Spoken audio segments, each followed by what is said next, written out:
It's your dog, Willie Jack, and we are back. Back, baby. Back with more NFL action. How's everybody doing? How you feeling? I tell y'all what, had to apologize for Wednesday. Ended up having to take care of a little business. Couldn't get out here Wednesday, and I was thinking there was maybe a way I could still make it work, but wasn't able to do so. So now we back, man. And we got tons of stuff to talk about. We got time to make up for it. First off, how's everybody weekend going? How you doing? How you feeling? I see a few of y'all in here already. Drop something in the chat. Say something to your dog. Y'all know what's going on. But yeah, it is football Sunday. We could do no wrong on football Sunday. At least after kickoff. Then I don't know how your Sunday's going to go after kickoff. But going into kickoff on Sunday morning, all is right with the world. Let's go. Mom's in the building. First one, I appreciate you. Have a blessed show as always, and you know that.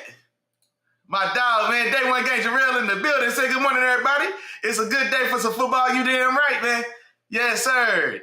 Ain't nothing like Sunday morning, man, in football season. Especially early, boy. I'm telling you, it's still Christmas in September.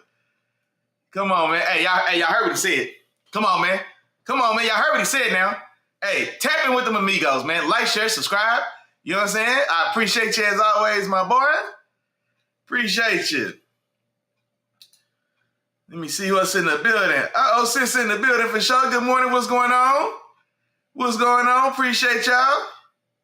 You heard what he said? I'm going to put that back up, okay? In case they didn't hear you in the back. In case they didn't hear you in the back, Day One Gang Jarrell, tap in with them three amigos. Come on now. Yes, sir. But NFL Week 3 is here. Not gonna lie, I had my first taste of defeat last Sunday. It was rough. My Steelers, we definitely let one get away. But the good thing about football season, especially early, is we got a lot of time to make it up. So I get another chance today to get back on track for sure. Let me see here. And then also, Jarrell, man, it's a good game today for your Eagles now. That Eagles-Rams game gonna be a good one. That was the NFC Championship game. The NFC Championship rematch game today. So that's gonna be a good one for sure.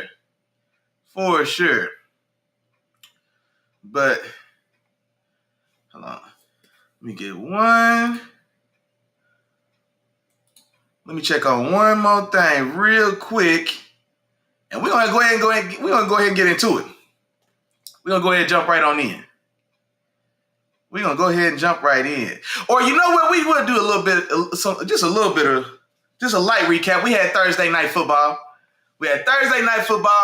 Miami against the Bills. Buffalo pulls away and wins this one in the end, 31-21. And this one, I expected this game to be pretty one-sided, especially the Dolphins had an ugly week 1 loss. They just looked terrible. They get blown out by the Danny Dime-led Indianapolis Colts. They get spanked. I think it was like 33-8. Not even just got blown out from the outset. So I didn't expect much going against Big Josh and the Buffalo Bills in Buffalo. Buffalo, after storming back, putting up 40 points on the Ravens. I think 30 of them in the fourth quarter to come back and win that game, it felt like. So I didn't expect this one to be close. But and then looking at this final score, it looks a lot more spread out than it actually was. It's a very tight, nip and tuck game, man. All the way through until just about the end of the game when Turnover Tua showed up, man. Turnover Tua showed up in all his glory, of course, at the most inopportune time in the game. I think the game was 21-21. I want to say this is the fourth quarter, so it's 21-21. They're right there in the game for sure. I want to say they got around, was it roughly around midfield or so? And then Tua honestly drops back, stares down. Was that Waddle? I think on the replay they tried to say that he was trying to look him off. No, he didn't. He dropped back and had his eyes beeline, waiting for the little 5-yard stick to turn around. Took Terrell Bernard right to the ball, threw an elementary. All right, maybe that's rude. Maybe not elementary. Threw a middle school interception in the fourth quarter of a 21-21 tie ball game against a division rival. It was just a terrible play. Just a terrible play. It was just terrible, man. So turnover to it back in all his glory. And then that essentially was the end of the game. I think Buffalo, I can't remember if they ended up getting a touchdown or 3 after that, but But like I said, I mean, the game is for all intents and purposes over at that point. Relatively quiet day offensively for Josh Allen, 200 yards passing. Did have 3 touchdowns in this one, of course. James Cook had a big day on the ground, went over 100 yards, had a touchdown. On Miami side, Tua and Waddle both had touchdowns. Both of them finished with less than 50 yards. And I'm not going to lie, man, Ollie Gordon, the rookie running back they got from Miami, he got a touchdown in this one.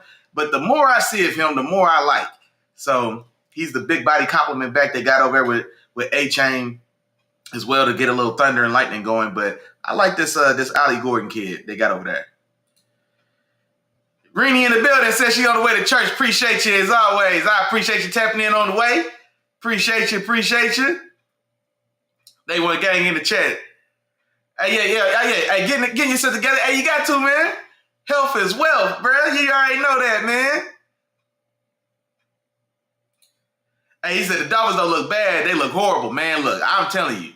I'm so mad that Tyreek can't keep himself out of somebody's courtroom because now there was rumors that my Steelers been trying to get him and that the Dolphins, probably would be open to trading him, especially if the season continues going the way it is. But now it's came out. He's got another court case pending. He's going through a divorce. I think he's got 10 kids. Shout out to the children. But Tyreek been out here wilding, man. I think 2 years ago he had 4 kids in 3 months. I don't know what's going on. But a lot of legal stuff circling around him. Could be some style of pending suspension looming, depending on how long it takes for all that stuff to play out. And so for all intents and purposes, I think my Steelers are out of his potential trade market. But those Dolphins, bro, I think they're going to have to tear that thing down to the studs. I think any and everybody that's valuable is going to get shipped out. Mike McDaniels. This is Mike McDaniels. Yeah, he just may be one of those guys that he just may not be cracked out for the big seat. He just may not be ready. He may not be ready to be a head coach. And he's still young. You know what I mean? Like, I know Sean McVay made it kind of cool. Or Mike Tomlin before that, we forget. Mike Tomlin was like 33, 34 when he took over.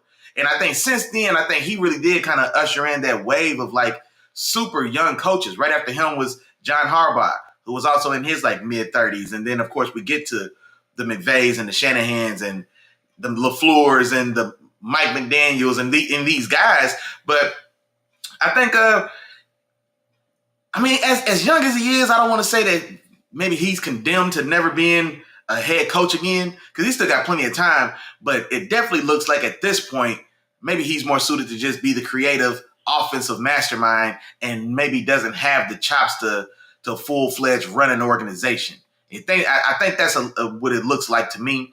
And then also, we've seen this before with a guy like Raheem Morris, who was a super young defensive coordinator, came up with the Bucs under Mike Tomlin and as well in his coaching in his younger days. Anyway, gets a shot to take over as the coach for the Bucs at a young age. That Bucs team was competitive that first year. They got to 10 wins but missed the playoffs, and then the wheels kind of came off. And then we saw Raheem Morris go back to his roots, what he does, right? He's a defensive guy, and go and rebuild that resume, rebuild that reputation. Won a Super Bowl with the Rams. With the Rams out there in LA during that run. And then now we see him back in the head coach's seat, coaching for the Falcons. And I want to say that was probably roughly 10 years or so between his first shot and then now coming back around. And so Mike McDaniel, being as young as he is, I can see that being in his future. You know what I mean? Where maybe for these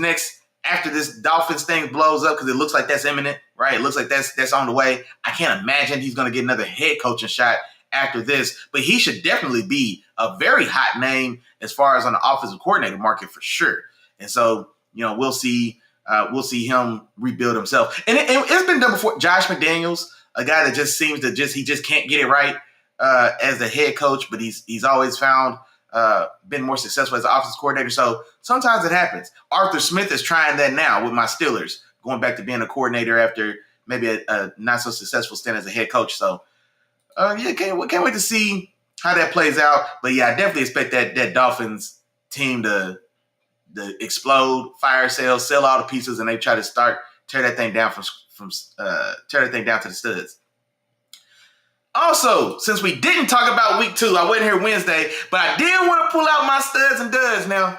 Studs and duds. This one, both players came from the same team. And honestly, this is a new segment. You know what I mean? So I don't know how the rules are going to go. I almost had Russell Wilson as both the stud and the dud in this game. But Malik Neighbors had such a fantastic game, man. I think he deserved his own recognition. And so I went ahead and made him this past week's stud, and then Russell Wilson this week's dud. Now, also, we got to talk about some context here. Russell Wilson, and I'm talking about the game in which the Giants went to overtime against the Cowboys, ended up losing that game. But Russell Wilson was having probably the best game of his career up until the point where, for whatever reason, he closed his eyes and throws a chuck it ball downfield.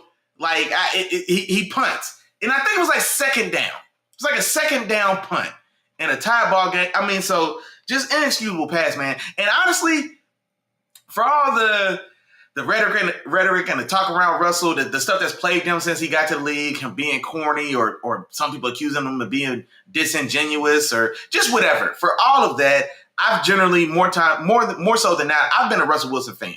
I really have. I really loved that run that they had, especially in those early days, those Seattle teams. So I've been a fan of Russell Wilson. I wanted it to work out for him when he got to Denver. I wanted it to work out for him better when he got to Pittsburgh. But I hate to see him.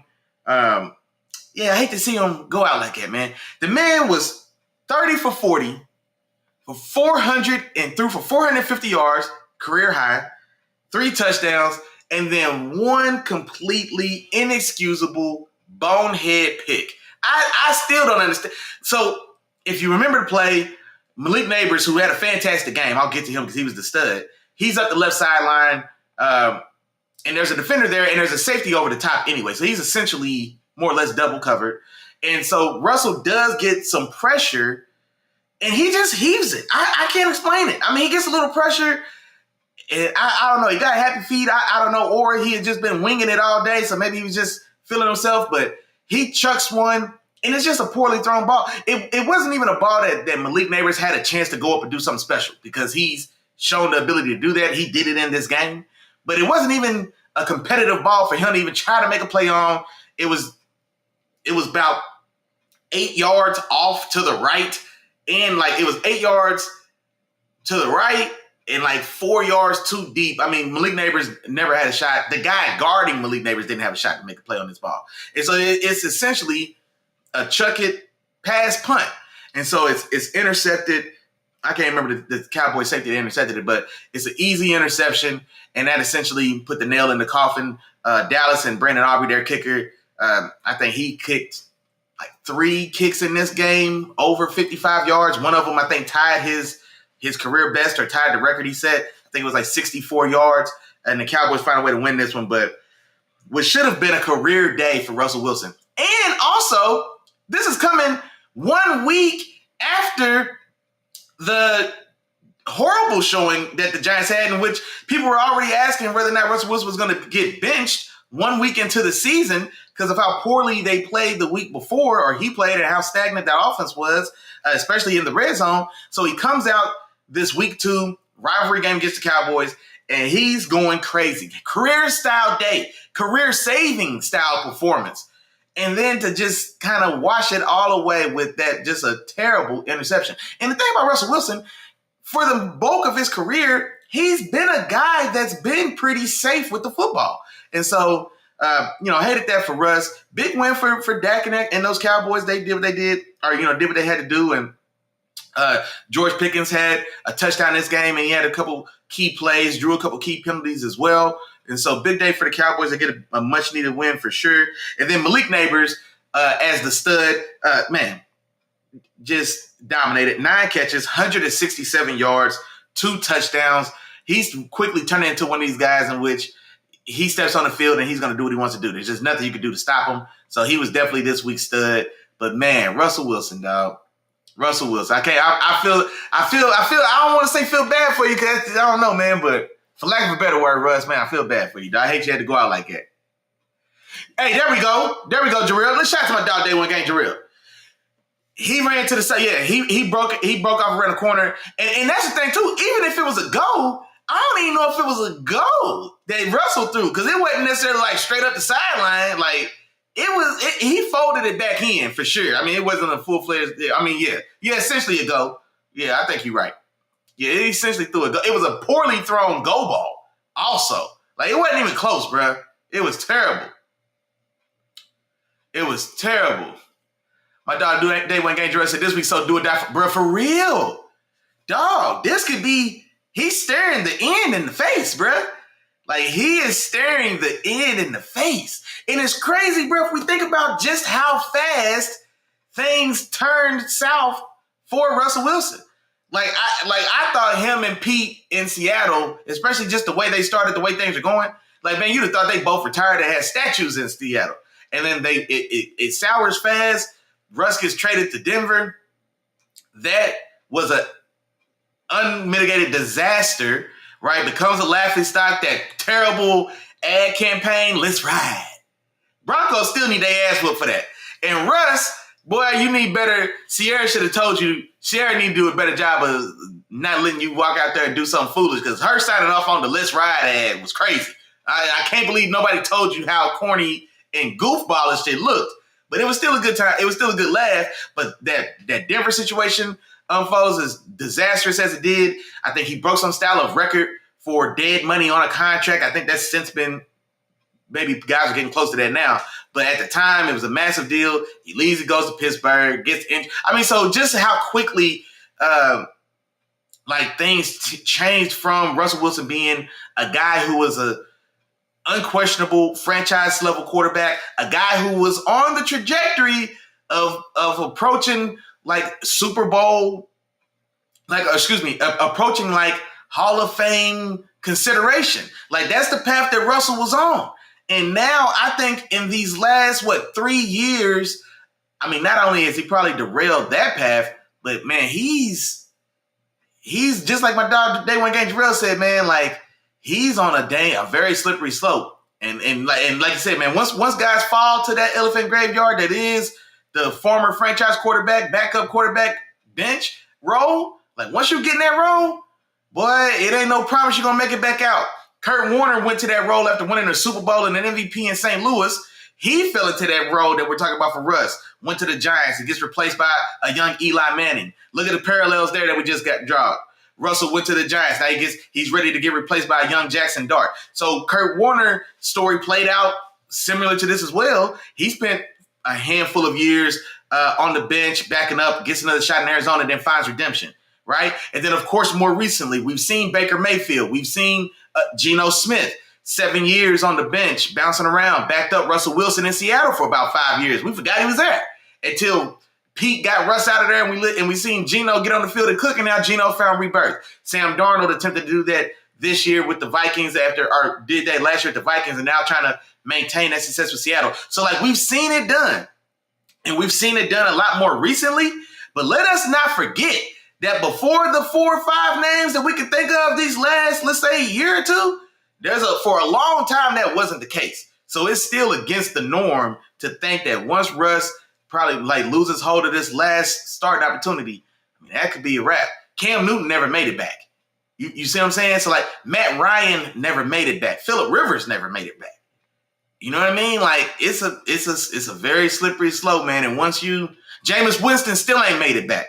He's still you know what I'm saying? Jameis is still in that same building, in that same locker room. He's still trying to get back on that starting field to see if he can salvage or redeem himself as well. So yeah, Russ, man, it's getting shaky for Russ, man.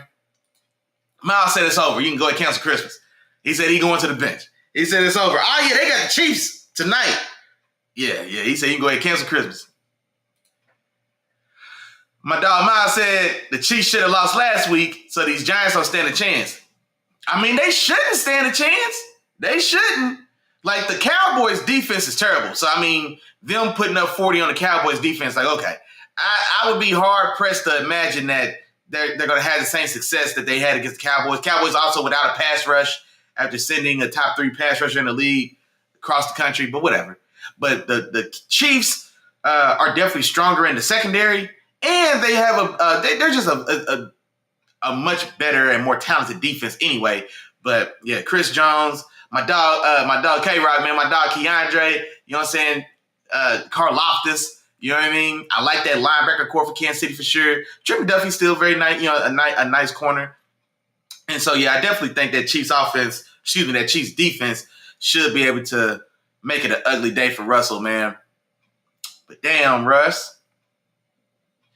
Miles said if Cam ain't in the league, he shouldn't be in the league. I mean, I don't want to say like for this or for that. I don't want to say that because the end of Cam wasn't pretty either.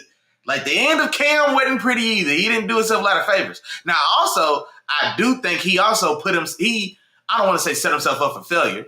For lack of a better word, he set himself up for failure with some of the jobs he took.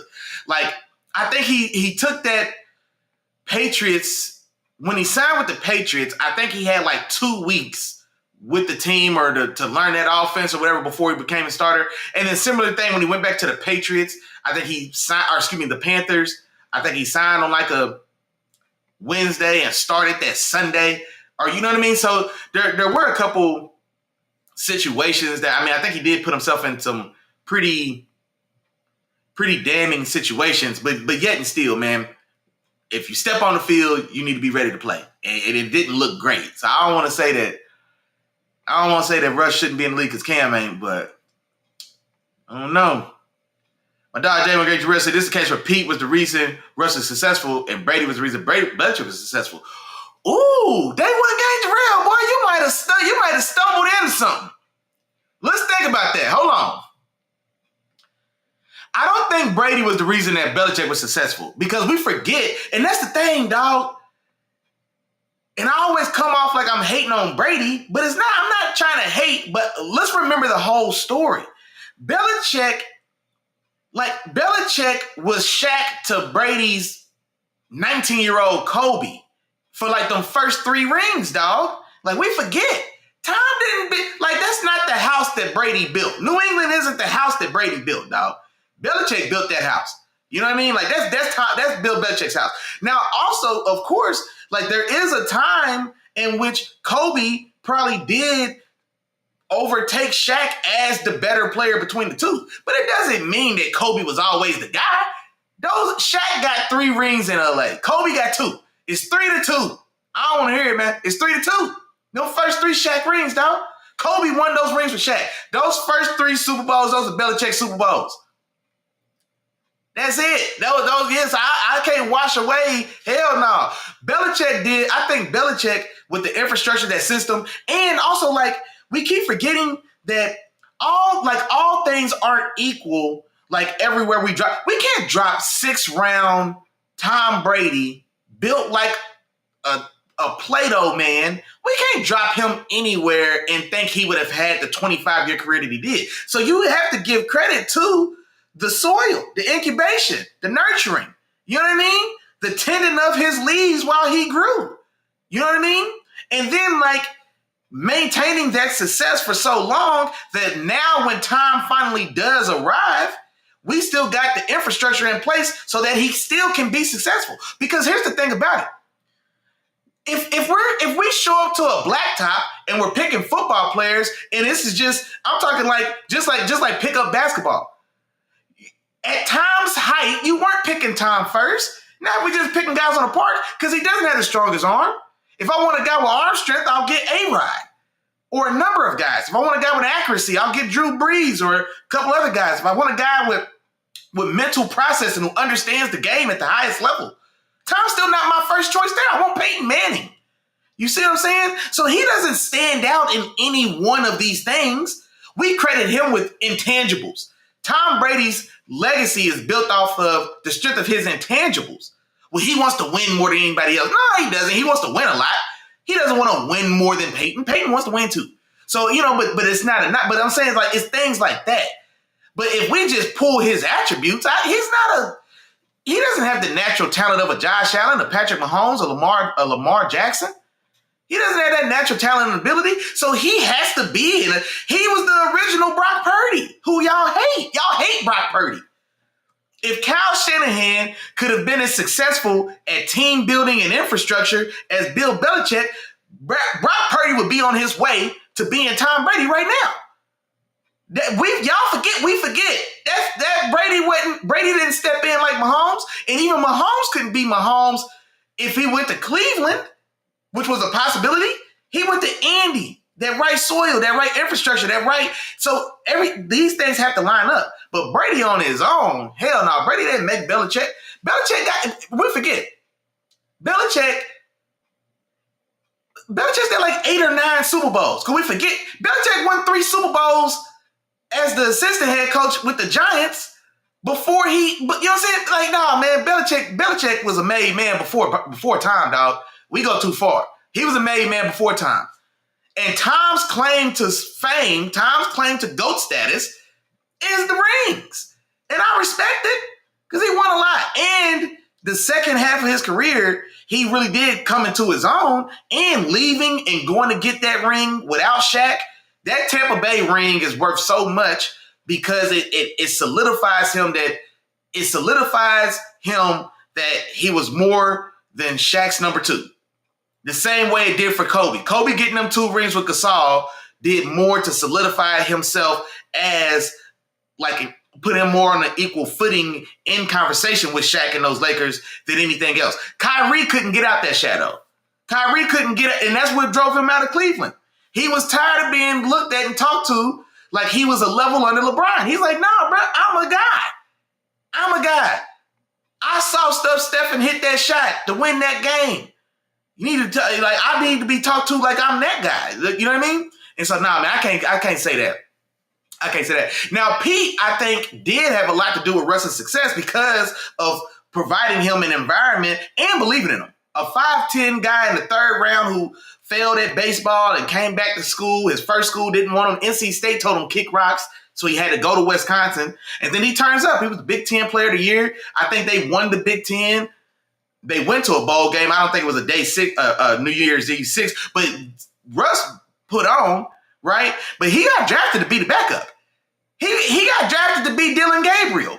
Him and Dylan Gabriel are about the same size, or height-wise. They're both about 5'10" and change. Now, he's thicker and more athletic, but he was drafted in the same position that Dylan Gabriel was, right? He was supposed to be the backup. What's the white boy from that was the backup to Aaron Rodgers in Green Bay that had like one standout game at the end of the year and then signed with the Seahawks to be a starter? We've seen that type of thing happen before. With the Tom Brady's backup, was that with Matt Castle had Matt Castle got to start the season though.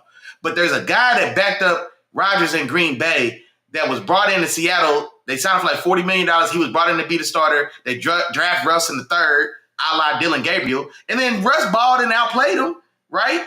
You know what I mean?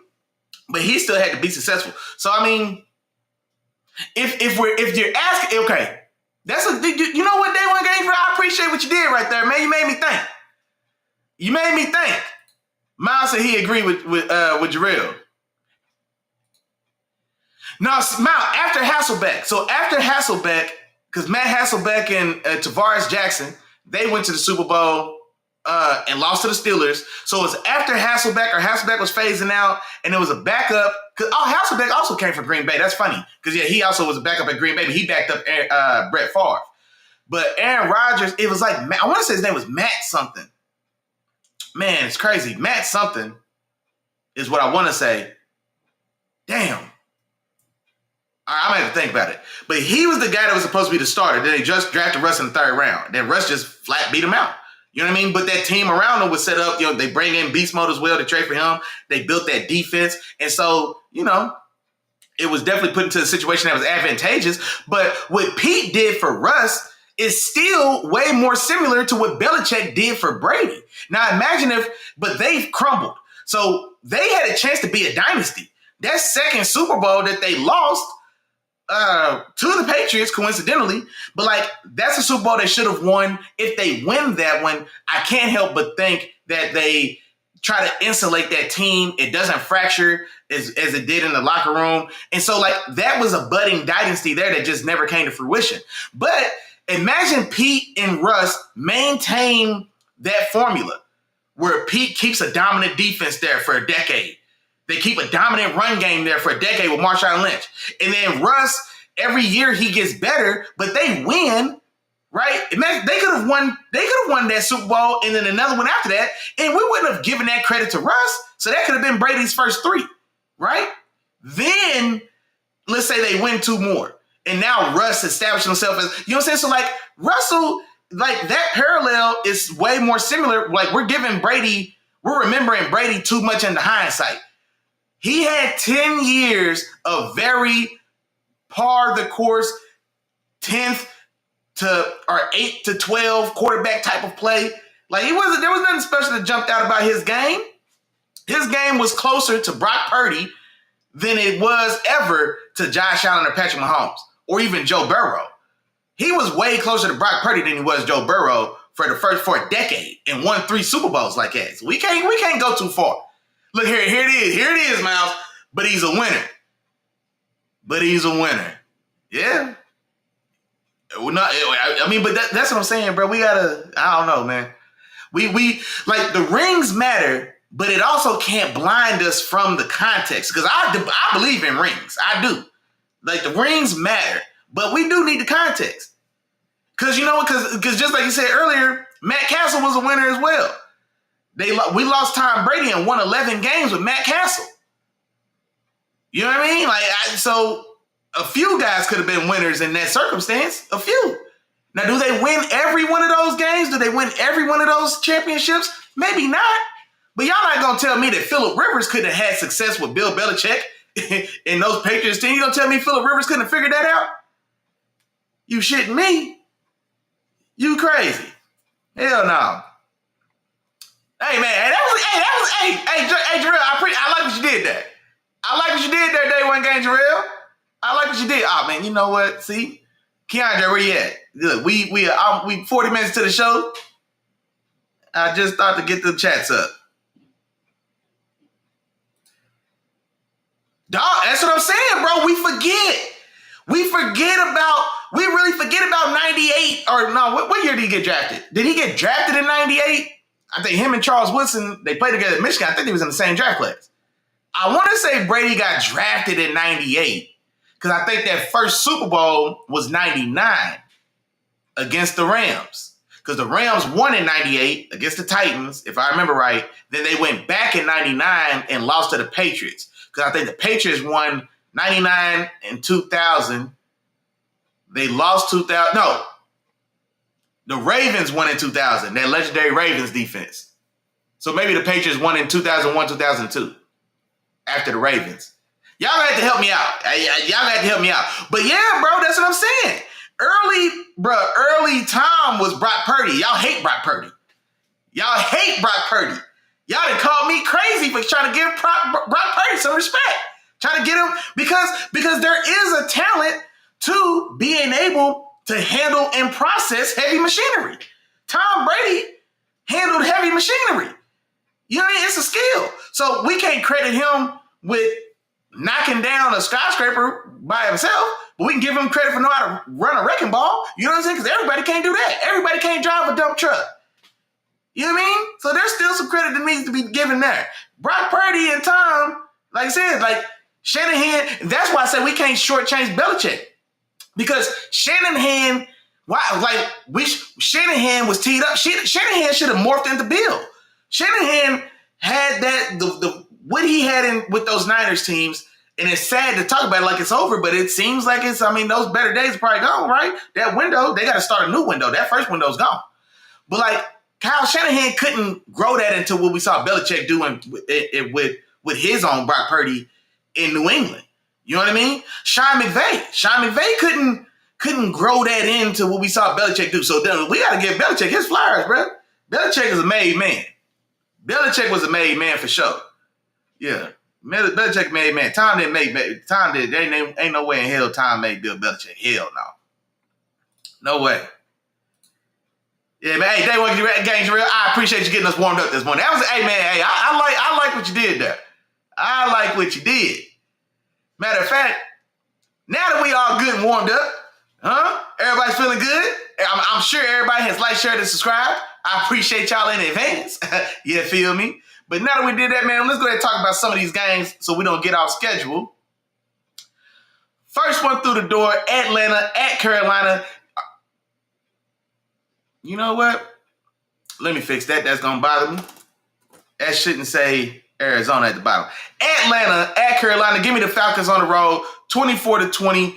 I ain't gonna waste too much time on this one. I do want to see Penix in London and Pitts and Bijan. Like I want to see that young core continue to grow and evolve, and like that's the makings of like a superstar like offense right there. You know what I mean? So I want to see them keep growing and developing. Also, that Falcons defense, they stepped up, and some of those young guys made some big plays last week as well. So the Falcons, man, the future's bright.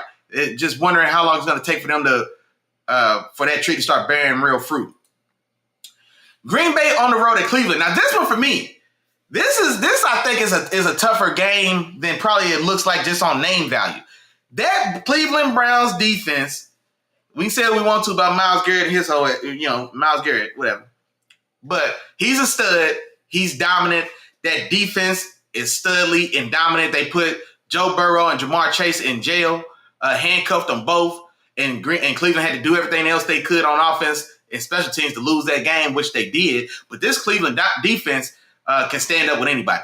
So seeing them put hands on Joe Beasley, Joe Burrow, and Jamar Chase and T. Higgins and that offense, nobody's safe. Now, also, they are more familiar with the Bengals, right? They do play them twice a year in division, so there is that as well.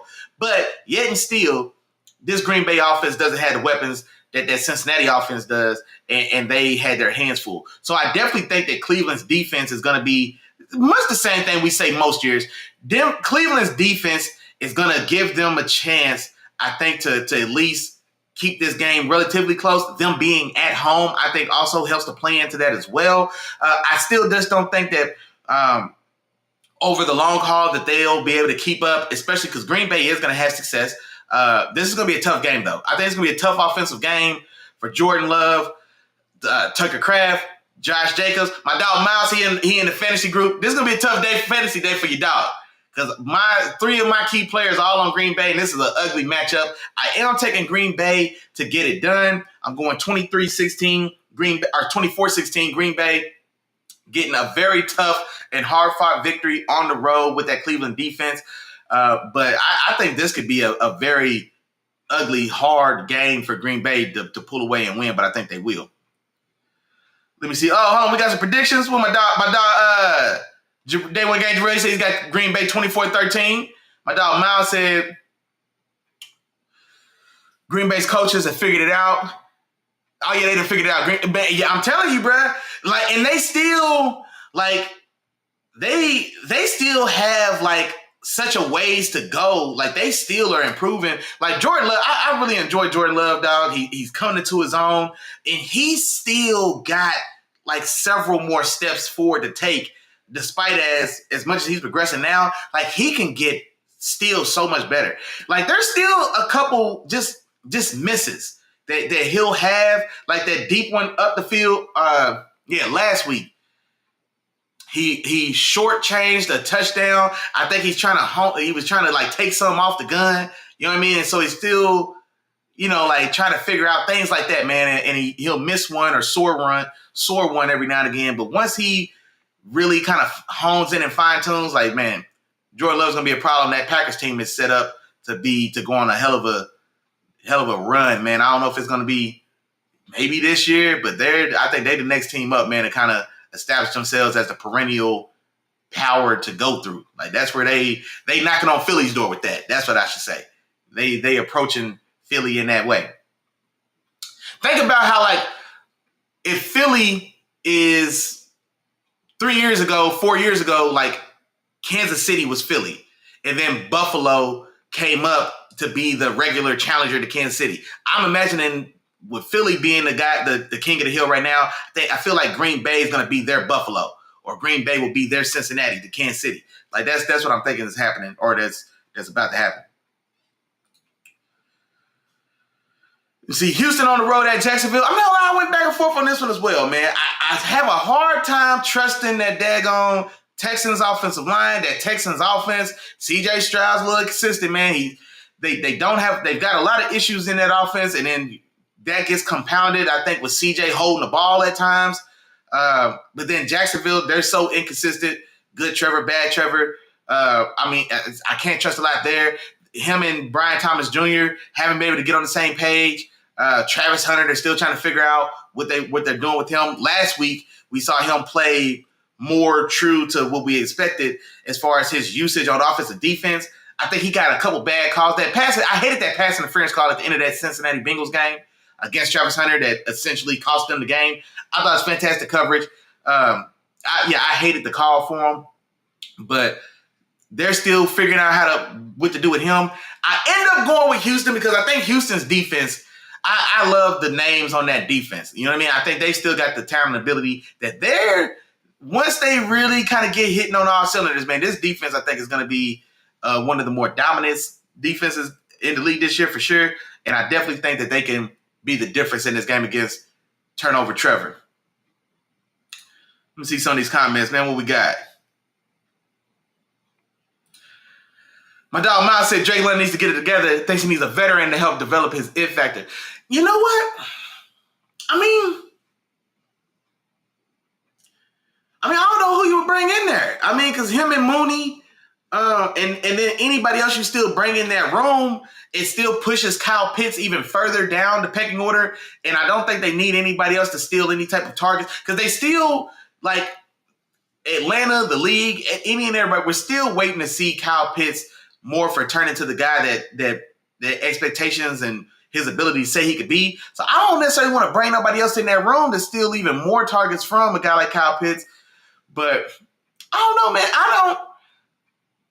I think he's definitely young and developing, but I don't necessarily know if I bring another body in that room. It's going to get a little crowded in there sooner than later.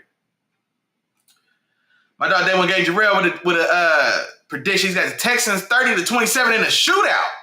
Ooh, a 30-27 shootout. Okay, I'm not gonna. I didn't go that crazy on the score. I think that Texans defense should be able to keep Jacksonville in check. Jacksonville with that inconsistent run game. I know Travis Etienne, he's had a big game 2 weeks into the season, but that run game's been inconsistent. They offensive line is, I would say, average at best. I think the Texans and their defense should really be a difference in this one. Now, that Jacksonville defense, Trayvon Walker caught a lot of flack being the number 1 pick, but he's been playing damn good ball these last year and a half or so. And so he's definitely turned into a player. And so he's going to be able to make some noise. Him in that pass rush, they're going to be able to make some noise in this one as well with Houston's offensive line. But I didn't necessarily see as many points in this one, but I am taking Houston as well. Cincinnati on the road at Minnesota, the battle of the backups. Joe Burrow out officially for the foreseeable future, having to have surgery on a bad turf toe. J.J. McCarthy out with injury in this one as well. Carson Wentz making his return to the starting lineup. Kind of like we were talking about before with Russell Wilson. We forget Carson Wentz was on the verge of being, my dog Jarrell's in here. He know what I'm trying to say.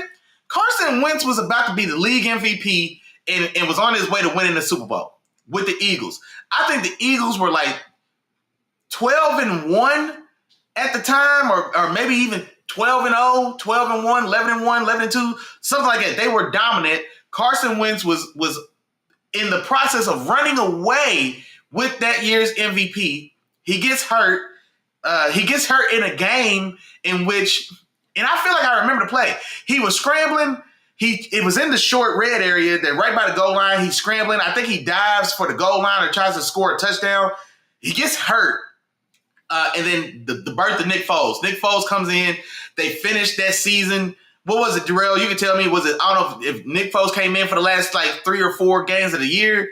They win. They go on a hell of a playoff run. And then Nick Foles wins one of the all-time Super Bowls against Tom Brady and the Patriots.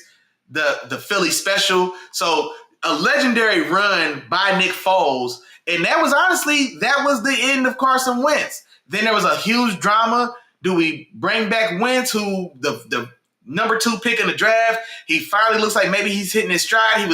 He was going to be the MVP. I think his knee injury was pretty bad. So maybe he wasn't ready to start the first half of that next season. But anyway, it was a huge drama. It led to the Eagles completely tearing down and rebuilding. And this is relatively fresh off of a Super Bowl. Doug Peterson and Carson Wentz, the management, instead of picking a side, they got rid of both of them. And shout out to the Eagles organization, man, I'm telling you, they set up this this second kind of dynasty run that they're having now on the heels of another Super Bowl. And instead of trying to fight to hold on to that Super Bowl match they had the first time, kudos to Howie Roseman, kudos to the Lurie family, Jeffrey Lurie and the Eagles family, right? For just recognize, it is what it is. We got as much as we can get out of that. We got all the blood out that stone we can get. Tear it down, start fresh. And so one thing Doug Peterson did before he left, he did draft Jalen Hurts. And that turned out to be the cornerstone of the reiteration, the rebirth of the Eagles. And now here we are again, 2 Super Bowl appearances, 1 more Super Bowl victory, right? And they look like the team to beat for not only now, but maybe the next season or 2, the way they're built. They're still a very young and very dangerous defense. Saquon's got another, he's probably got another 2, I think, very productive years in him. Then we'll see how his body holds up. Everybody's body can't hold up and maintain like Derrick Henry. For Derrick Henry to be 31 and giving us the production that he's given, that's an outlier. You know what I'm saying? So I don't know if Saquon's going to be able to maintain this level of play that we've seen for these last 2 years with the Giants, with the Eagles. So there's a lot going on. I got so distracted. We talked about the Bengals and the Vikings. I say all that to say Carson Wentz making his return to the starting lineup, and I think they win. And not only do I think they win, I would imagine he's probably going to play and perform better than J.J. McCarthy. J.J. McCarthy's been terrible through 2 weeks of season. We forget that week 1 game against the Bears was a disaster. They're getting blown out. He throws a pick 6 in that game right before halftime, and then they come out. The Bears kind of piss on themselves, and then that combined with J.J. McCarthy making a handful of plays to get them back in that game and then win that game. And then they come out the next week and he's terrible again, shits the bed, right? And so now Carson Wentz comes in. I expect that Carson, and especially in Minnesota, he just fresh saw what Sam Darnold was able to do. Sam Darnold's now getting paid $30 million in Seattle to be the starter. So that has to be on Carson Wentz's mind. And I think also this is the perfect storm because he gets probably one of the worst, if not the worst defense in the league in his building to make his start, to make a name for himself. So this tees up for a huge Carson Wentz game for me. I think this, unless Carson can't handle the pressure or he can't stand up and perform, but this shapes up for Carson Wentz to have a day. 27-23 is where I'm going. Now, Jake Browning, the backup quarterback for the Bengals, he's played well in spurts when he's had to step in for Joe Burrow as well. So let's not forget. I think last week, filling in for Joe Burrow, he threw over 200 yards and had a couple touchdowns. And if we remember, 2 years ago, where he played an extended amount of time for Joe Burrow, offensively, they were down competitive. So Jake Browning in this offense, they can still rock and roll. Now that Vikings defense, it is stingy, right? They've got some stuff over there. Brian Flores is a fantastic defensive coordinator, but I think Carson Wentz has himself a day. Justin Jefferson, I know he's been saying all the right things. He's ready for a veteran in there as well because we're wasting his prime years, man. Justin Jefferson should be on his way to 1,500 yards right now, and instead he's trying to crack 200 in 2 games because of what he's got behind the quarterback or behind center in J.J. McCarthy. So I think this is a game in which that Vikings offense kind of wakes up, lets loose, and I think they have some fun out there against this weak ass Bengals defense. I'm taking Carson Wentz to get the dub, 27-23. I did a lot of talking on that one. I apologize in advance. We got distracted. Let me see. My dog Miles said he's taking Jacksonville in the victory over the Texans, 28-21. Texans coming out of a hard battle this past Monday. It's a very good point. Some of the Texans are dealing with injuries. Yeah, no. That's a good point, Miles. It is. I think for me in this one, I can't trust Trevor Lawrence. I just can't do it.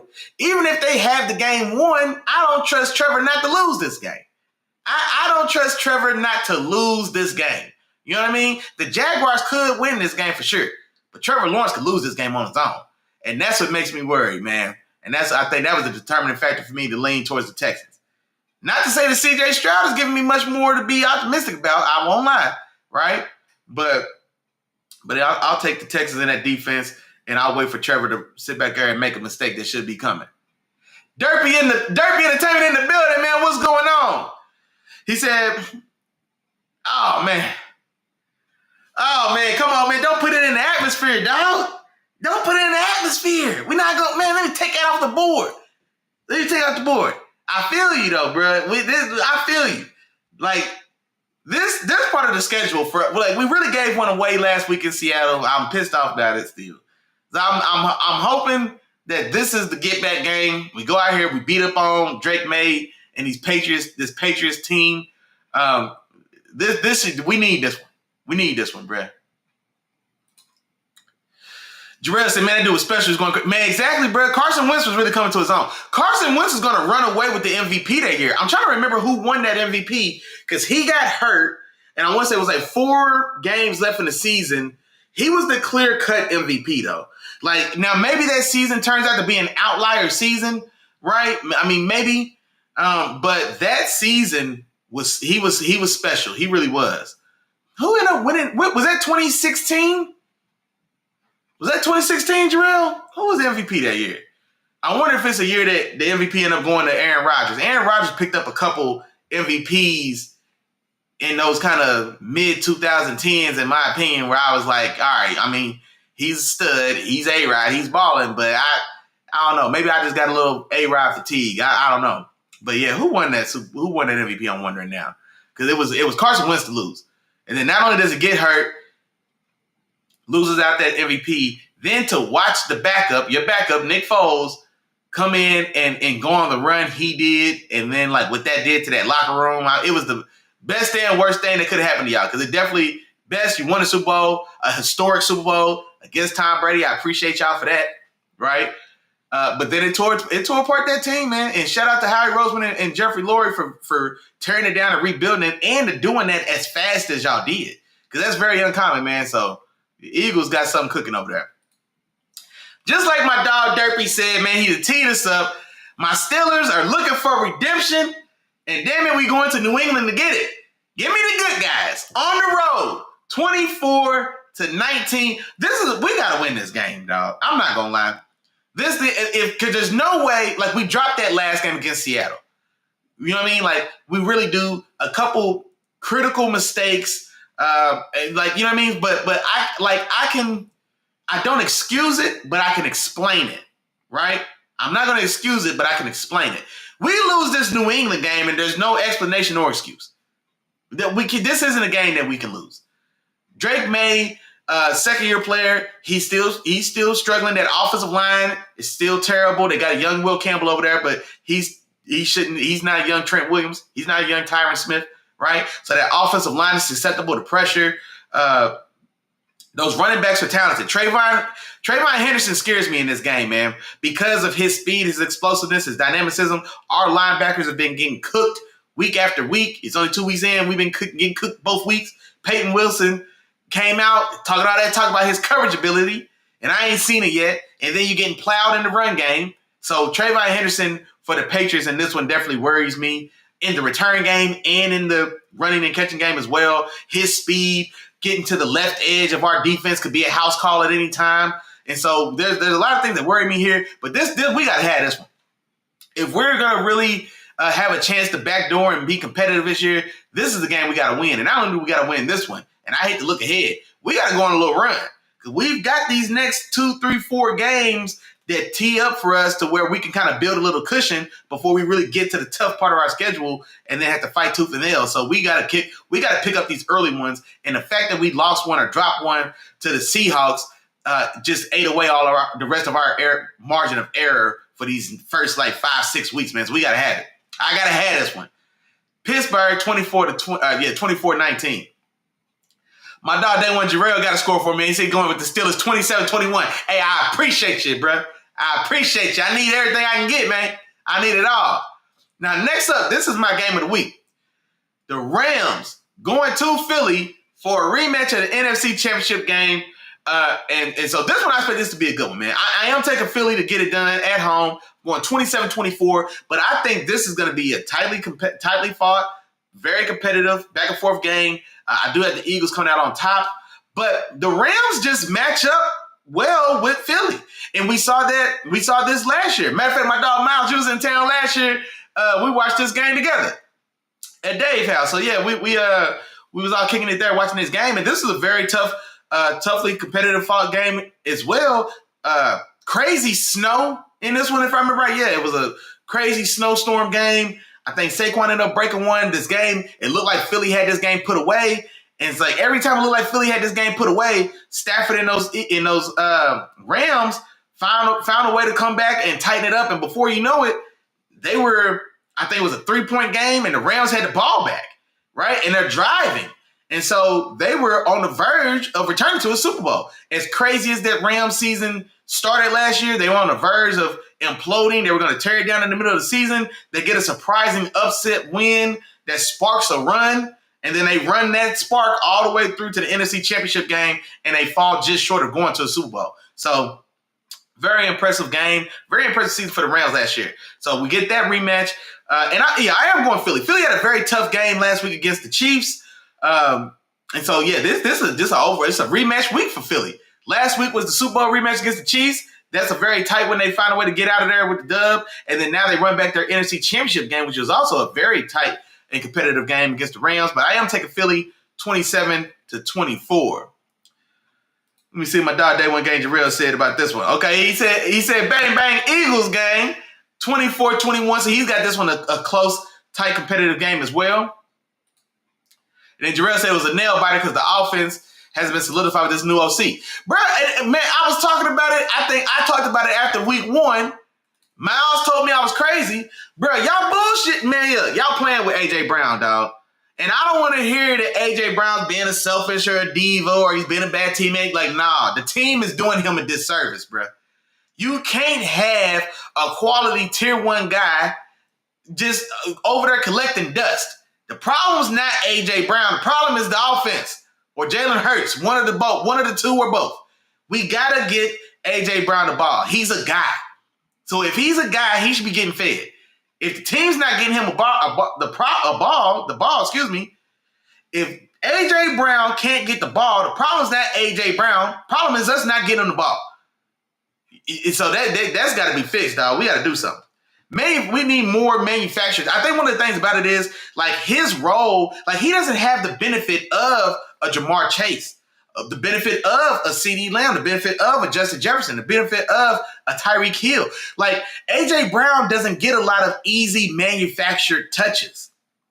Like, Jamar Chase, and he's a stud. You know, he's arguably the best receiver in football, depending on who you talk to, right? But there's a lot of just manufactured touches for Jamar Chase. 1-yard drags, just put the ball in his hands. Quick little smoke screens, just getting the ball in his hands. And he's talented enough, big enough, and fast enough that if we get him 3 touches within 3 yards of the line of scrimmage, he'll break one because he's good enough to make somebody miss or strong enough to run through the tackle of somebody else. That 3-yard play is now a 30-yard play. And it happened just by putting the ball in his hands. A.J. Brown is that type of guy. So there's never an excuse for us to not have him involved. I hated that first week's game against the Cowboys. We can't be 55 minutes into the game before A.J. Brown gets his first target. He had 1 target for 1 catch for 9 yards, and that catch week 1 came in like the bottom of the 4th quarter. That's inexcusable. It's inexcusable. And then week 2, no better. Right? I think he had 4 catches for 30 yards. You know what I'm saying? Like, nah, man, we gotta get it. We gotta get him the ball. I don't want to hear it. I don't want to hear it, man. Jarrell said it's the new OC. Well, see, but here's the thing, dog. Like, last year, this was a problem. That's why I'm so mad it's a problem this early in the year, because it was a problem last year. Like, y'all went through that last year. He's reading books on the sideline. He's trying, because nobody wants to be a bad teammate. He wants to win. He wants to be a champion. And he's conscious that he doesn't want to be a bad teammate. But also, like, I'm not here to watch other guys play ball. Just period. There's nothing wrong with Kobe wanting to take shots. That's what I'm saying. If Saquon and Shaq, there's nothing wrong. Like, Shaq was there. I always make this analogy. I'm going to keep doing it because it works. So if Saquon and Shaq, we know Shaq needs 30 points. Or we know Shaq's going to go for 30. We got to feed Shaq to get his 30. That doesn't mean that Kobe doesn't need touches to get to 25. You know what I'm saying? Like, we can't sacrifice A.J. Brown for the sake of like Jalen and Saquon. Like, no, man, that's not a fair ask. And I don't think it's unreasonable for him to be sitting there knowing I'm Kobe Bryant and watching everybody take shots but me. Like, that's ridiculous. I like Devontae Smith. Devontae Smith should never have 9 targets in the game and A.J. Brown has 2. What are we doing? Dallas Goedert shouldn't have 6 targets in a game and A.J. Brown has 3. What are we doing? Hell no, I don't want to hear it. Somebody got like Nick Sirianni. You was an offensive guy before you was a head coach. Get your ass in the office in the OC room then. If that's the case, there's no after the season y'all had last year and how that could have went way left. It didn't. Kudos and shout out to y'all for nipping it in the bud, rallying the troops, going on a run, winning the Super Bowl. All that's cool, but still, us starting this year, coming off of that feels like coaching malpractice. And Jalen Hurts, you get a fair share of this because you a grown man in that offense now. That's your offense and your team now, bro. You a grown man out there. So I don't want to man, you gotta feed your dogs, man. You gotta feed your dogs, period.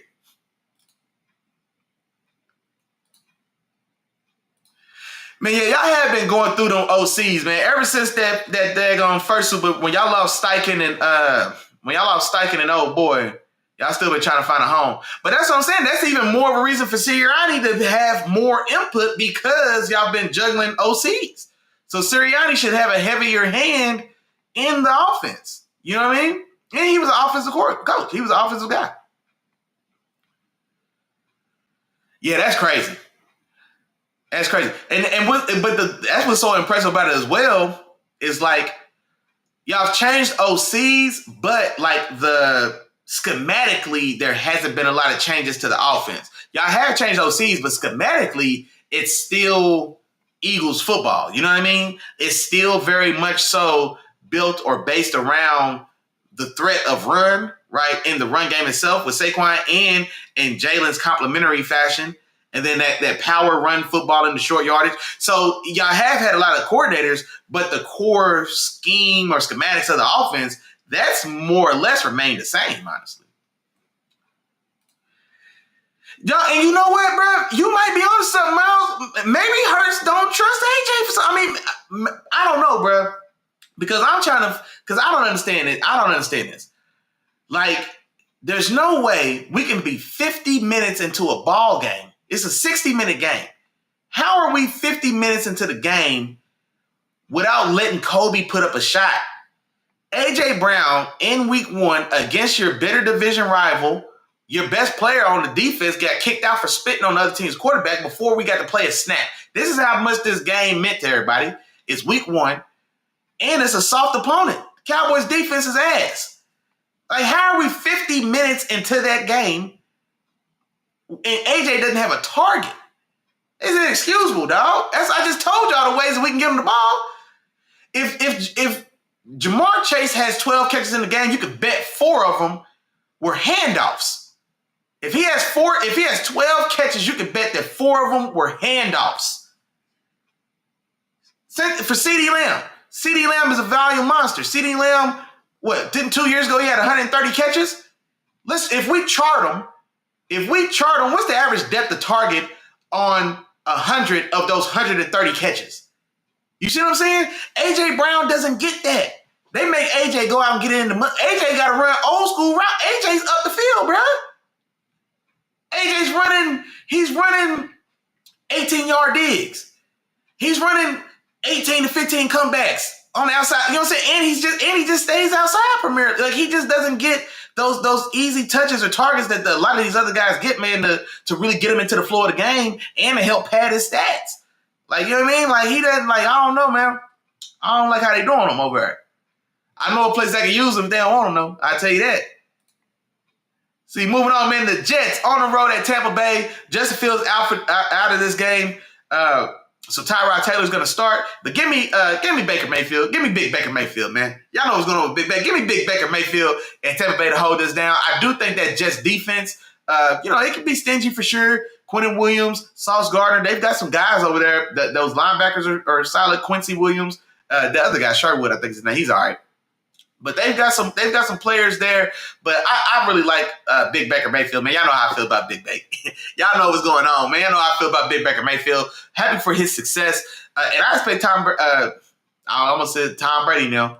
Tampa Bay to still pull this game out and win 27-20. And you know what? That 20 might be a little steep. That 20 is a little steep, maybe. I'm going to knock that down, man. I'm going to knock that down 17. Tyrod Taylor, I'm going to knock that down 17. But I think the Buccaneers, I think there'll be some resistance from that Jets defense, but I think in the end, Baker Mayfield and that offense, they'll outduel or outgun that Jets offense, won't be able to keep up, and I think they'll end up winning this game 27-17. Indianapolis on the road at Tennessee. Give me the Danny Dimes-led Colts on the road, 27-17. Oh, it's the same score. 27-17 against Cam Ward and those Titans. Cam Ward, man, I'll probably try to watch more of this game, or especially earlier on, because I just want to see more of Cam Ward. But every week, just 2 weeks in, but Cam Ward makes a special or does something special or makes some type of spectacular level throw once or twice a game this early in his young career. And so I definitely want to catch some of this early game before this one probably gets ugly, to just get some more eyes on Cam Ward. But I'm eager to see the Titans, like how they build that team around Cam Ward, because he definitely looks, man, to be a guy that has that special. My dog Miles was talking about the it factor earlier. You know what I'm saying? Like Cam Ward looks to be a guy that has that kind of it factor about him in his game. And the play he made, booting out to the right. First off, nobody should ever make this throw. You're taught never to make this throw anyway. Guys like him, Brett Favre. Brett Favre is another guy, realistically, I would say I could see making this throw in game, even attempting it. He's booting to the right. He's all the way on the right sideline. He's damn near at the hashes of the sideline hashes, and throws one back across his body, completely on the heading towards the left end zone corner for a perfect pass to rookie Alec Ayuminer. That was a fantastic throw. Nobody should ever try that throw before or after. It should never be attempted again. But a fantastic throw. And like the arm strength, like it was an easy pitch and catch. Like that's a throw you never make. Like Brett Favre made those throws. He also threw 300 interceptions trying to make those throws. But Brett Favre made that type of throw. The ability, the mobility, the arm strength, the flexibility with your arm, and to get that over there and have it, like, I mean, that was Brett Favre-esque. You know what I mean? Like, I don't think Rodgers doesn't even attempt that throw. Like, Josh Allen's got a strong arm. I'm not going to tell you he makes that throw. I'm just not going to, just every big arm person just don't make, like, everybody don't make that throw, man. Everybody doesn't take that throw. So that was a very special play, man. That was crazy. Let me see what my dog Damon Gang Jarrell just said. He said he's taking the Jets. He's got the Jets 21-20.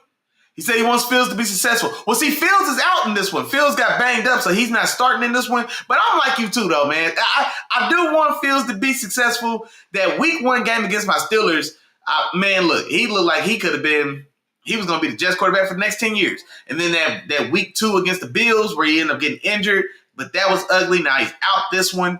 And so I'm curious to see how Tyrod looks at this offense, because there is still, especially if that Bills game from week 2, that offense really struggled. And so I wonder if Tyrod has a chance to be a calming influence, much like Carson Wentz with the Vikings today. And maybe Tyrod gives the Jets something to think about, man, depending on how they look. And if they go out there and get a win against Tampa Bay on the road, then, you know, we'll see. But I want them to be successful as well.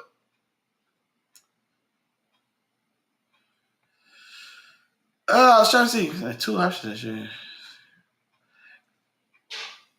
Phasing him, rock, man. I don't know, man. I see your comment, but you might be commenting in the wrong chat, bro. I don't know what you're talking about. But talk some ball with me now. If you got something to say about any of these games, drop some in the chat, man, for sure.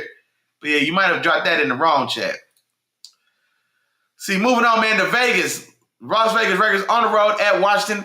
I'm taking Washington in this one. Give me the young Jaden Daniels and that Washington team, 27-23. I think we've seen a decent rebirth from Deebo Samuels, man. He's 2 weeks into the year. He scored in both games. He looks to be moving a lot better than we've seen him. He's not moving as heavy or looking as heavy footed as it felt like we had seen him these last couple years in San Francisco. And then the Raiders, there's a lot of talk. I've heard people start questioning Ashton Genty. There was a segment, I think Ryan Clark been wilding, man. And I like Ryan Clark. He's a Steeler for one. But I like Ryan Clark. I like what they do on the pivot. He's been wilding a little bit, man. And I think he called into question as to whether or not Ashton Genty, and it's not an exact quote, right? So I'm just talking about on the fly. And I hate using the word bust, but let's say for lack of a better word, it feels like Ryan Clark was almost calling the question of whether or not Ashton Genty has the goods. Basically, just saying like he doesn't look like he has the goods. It's 2 weeks in, and he made a comparison to Trent Richardson. You know what I mean? It's just like, like at this level, he's just not a difference maker. He's not a guy, like he's not a dude. You know what I mean? That's what Ryan Clark was saying is looking like for Ashton Genty. I was like, man, it's still a little early. The level of competition definitely, I think, has something played a part in his highlights and what he accomplished in college, but it also doesn't take away from his ability. He still has fantastic contact balance.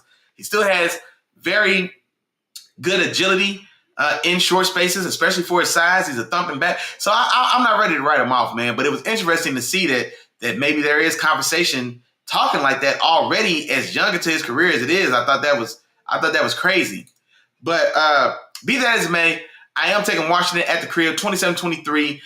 Gino, y'all know I flew with Big Gino because he didn't write back. Y'all know what's going on. So I flew with Big Gino, but just definitely think they still have some things to figure out offensively, getting Ashton Genty going.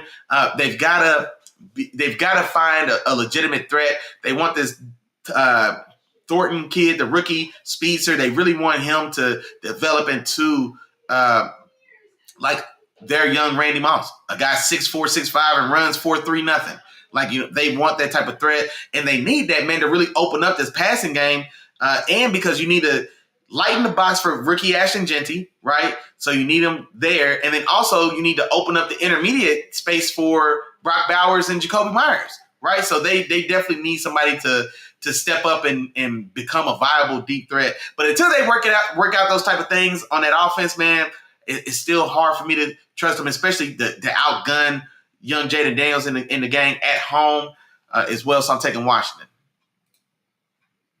Oh, my dog, Day One Gang Jarrell, he's got Vegas with the upset on the road, 27-24. Man, hey, you got a lot of faith in them. You got a lot of faith. Or are you just cheering to see the Commanders lose because they in division, so you just don't want the division to win? I don't know. My dog says he's taking Vegas. Let me see. Denver on the road at the Chargers, some AFC West football. I think the Chargers get this done, 28-24. Bo Nix has had a rough start to this year. I think he's trying too hard to. I think he's trying to play like he's a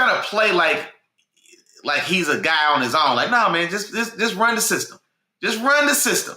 All right, if it's good enough for Drew Brees, it's good enough for you. Don't try to color outside the lines. I feel like Bo Nix tried to do a lot of coloring outside the lines and he got spanked for it. So get back on schedule, color inside the lines, right? Be Drew Brees, be Brock Purdy, be Jared Goff. There's nothing wrong with that. Win ball games that way. But I definitely think the Chargers, man, they're trying to hit their stride. You know what I mean? I think the Chiefs, like it feels like we've been saying this for several years, but it doesn't mean that it's not true. The Chiefs are definitely susceptible to someone else elevating and taking the lead as the lead dog in that division, and the Chargers look to be the team that are pushing for that at this time. The Broncos as well, but I definitely think between the two, the Chargers are the better team, and they're the more consistent team. And so I definitely think they get this done, 28-24, and the Chargers should take a commanding lead at least 3 weeks into the season in that AFC West. Let me see. My dog Day One Game Dre said he definitely don't want the division to win. Hey, I feel that. I feel you, bro. It's hard not to even if I have to pick a game in which like a division rival wins, like that's one when they lose, I win either way. Either I got the prediction right or they lost and I still won. So I feel you. New Orleans on the road at Seattle. Give me Seattle 24-13. I'm not gonna waste a lot of time on this one, man. Seattle feels like a free space for everybody on this schedule. If not Seattle, New Orleans. New Orleans feels like the free parking on the Monopoly board. Like it's a free space. If New Orleans is on your schedule, man, it feels like free meat. Dallas on the road at Chicago. Give me the Cowboys 30-24. Now, Dallas's defense being as bad as it is, I want to see if Ben Johnson is able to get that offense going and get Caleb Williams back on track and build some confidence. So I think this game has a chance to develop into a kind of a shootout, honestly. I think this game could, much like we saw that Giants and Cowboys game, turn into a fantastic shootout.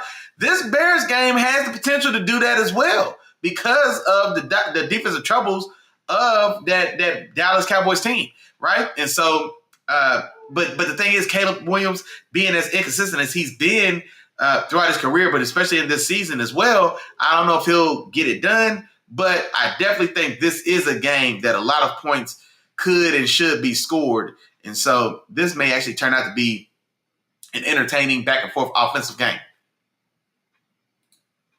Let me see. Arizona on the road at San Francisco. I want Arizona.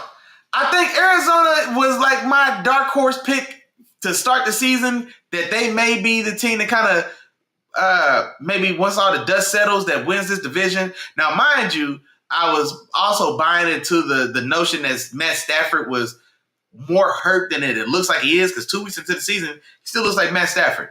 And so that back doesn't look to be troubling him as much as maybe we were led to believe coming into the season. But coming in, I thought with the Rams maybe dealing with that, the Niners are in some type of rebuild mode as well. Seattle with Darnold first getting there. So I really thought that, and I still think so, it still could bear out that way. But Arizona, I think, does have a sneaky chance to win this division. And if they're going to do it, you've got to win these games. A division opponent. It's early in the year. San Francisco still hasn't necessarily found their footing. They're beat up also. Brock Purdy's out. Mac Jones is the starter for the second week in a row now. So I think this is a game that Arizona should find a way to win. And I got them sneaking out of there. 24-23. 24-23 is where I went with that game. Let's see. Sunday Night Football. The Giants hosting the Kansas City Chiefs Sunday night. Man, and like my dog Day One Game Jarrell said earlier, man, this may be it for us. It may be it. A bad loss here. And this is probably when Dayball and that front office probably feel like they have to pull the plug because their jobs are on the line as well. So we need to see some type of improvement. We need to see some type of reason that the Marr family decides to maybe give you a little grace and let you play out the Jackson Dart experiment. So they've got to see something.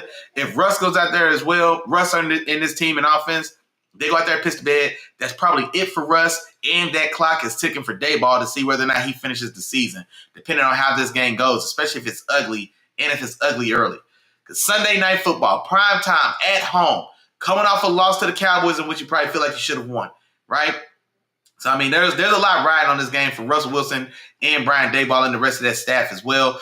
Kansas City also, man. Kansas City's in a very precarious place right now, man, where this is a very winnable game for sure. They should win this game, but they've got some pressure to keep pace, man. They've got to keep up with the Chargers. They can't let the Chargers build too much separation between them so that when Rashee Rice comes back in a couple weeks, once they hopefully figure this offensive line maybe settles down, Josh Simmons gets some more experience and starts to kind of settle in. I imagine that they hope this run game kind of picks back up and becomes, at least viable, right? And so Kansas City, it needs to start stacking some wins to keep up with the Chargers. And I think this is the game in which they could do it. They did have a very competitive showing last week against the Eagles. That defense definitely holding them in that one and keeping it close. But this one the Chiefs need this one. And I think this could be a confidence-building game for the Chiefs, honestly, because I think those Giants, like I said, those Giants are ready to implode for sure.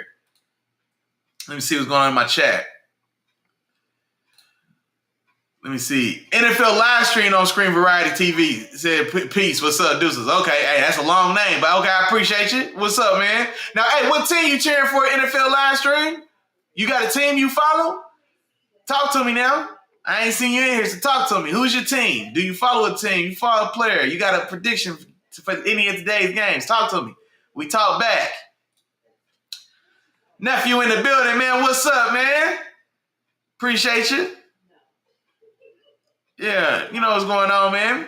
But yeah, I got the Chiefs winning tonight, 31-27. Like I said, I think this very well could be the end of the road for Russell Wilson, man.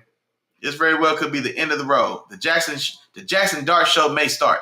And if this one's ugly, depending on how ugly this one is towards the end of the game, like if this is a 3-score game, this could be a 3-score game going to the fourth quarter. Honestly, this game could be 24-6 going into the fourth quarter. And so I wonder if, depending on how this game goes, man, I wonder if Jackson Dart puts his cleats on the turf before the end of this game is over, man, depending on how this, like I said, there's a world in which I can see that going, man, that this one could just turn very ugly and very realistically spell the end for Russell and possibly Brian Daboll. Let's see. And last but not least, the Monday night game. Now, this obviously could have been the game of the week, right? This could have been the game of the week. But this one felt like kind of low fruit. And then also, Detroit is still a fan of Dan Campbell, Jared Goff, that the two-headed monster they got at running back. I still love me some Jahmyr Gibbs. I really like Amon-Ra St. Brown, J-Mo, Jameson Williams. You know what I mean? So they've got a lot of pieces there. Bené Sewell. On that offense. That offense definitely has a lot of pieces. They're rebuilding that offensive line. That defense, which has been spotty at the best of times anyway, especially with injuries. But, you know, they're still a little spotty. I don't like their matchup defensively against this Ravens offense at all. And I think that's the difference. I do think this Ravens defense, as we've seen, they're susceptible to getting scored on as well and to giving up a lot of points. We just saw Buffalo and Big Josh and them put up 40, and it felt like almost 30 of them happened in the fourth quarter. So Detroit, I think, will be able to move the ball in this one as well. Monday night on the road in Baltimore, actually, now that I'm thinking about it, that's a little rougher, but I still think Detroit can hold their own here offensively. But I will take Baltimore at home on Monday night to get this done in the shootout, 34-31. You know what? No, 35. I'm giving them full another touchdown. 35-31. 5 touchdowns. I think this is a big one.